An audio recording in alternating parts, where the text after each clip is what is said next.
सुख और दुख का क्या रहस्य है। कई बार हम ऐसा देखते हैं कि जो इंसान सुखी है वो और सुखी होता जाता है और जो इंसान दुखी है वो और दुखी होता जाता है। इसका क्या कारण होता है?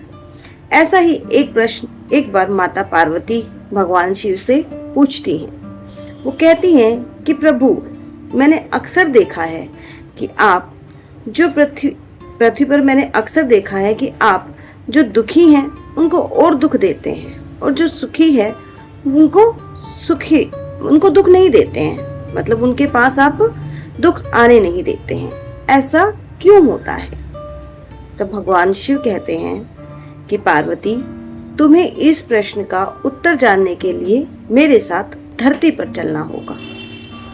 माता पार्वती मान जाती है और भगवान शिव और माता पार्वती दोनों पति पत्नी का रूप लेकर एक गांव के पास चले जाते हैं। वहां पर अपना डेरा जमाते हैं। तब भगवान शिव कहते हैं कि अब हमने मनुष्य का रूप धारण किया है तो हमें उनके नियमों का भी पालन करना होगा। हमें भोजन करना होगा। मैं बाजार जाता हूँ, वहां से कुछ सामग्री ले आता हूँ।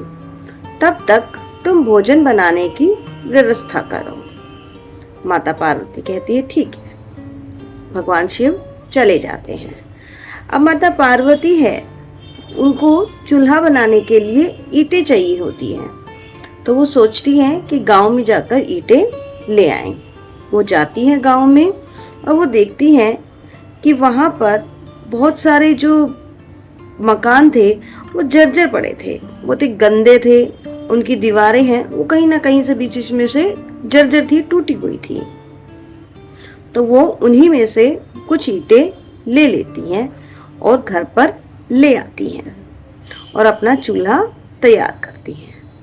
तभी भगवान शिव आ जाते हैं, लेकिन उनके हाथों में कोई भी सामग्री नहीं होती।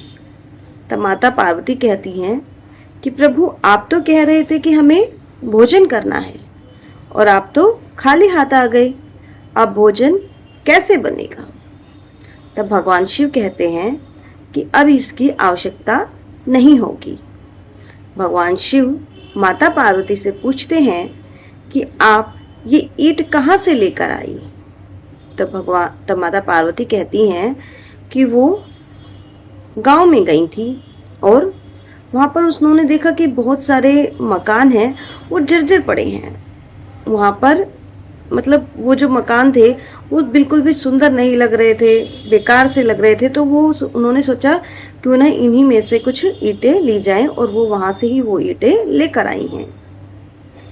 तब भगवान शिव कहते हैं कि जो मकान जर्जर थे, जो मकान बेकार थे, आपने उनमें से ईंटों को लेकर उनको और भी बेकार बना दिया। आप जो मकान अच्छे थे उनमें से ईंट लेकर क्यों नहीं आई? आप उनमें से ईंट लेकर आ सकती थी। तब माता पार्वती कहती हैं कि जो मकान सुंदर थे उसमें रहने वाले लोगों ने अपने मकान को बहुत अच्छे तरीके से सजाया हुआ था। वो बहुत सुंदर लग रहे थे। मेरा मन ही नहीं हुआ कि मैं उनकी सुंदरता को, उनके घर की जो सुंदर है उस सुंदरता को मैं बेकार करूं।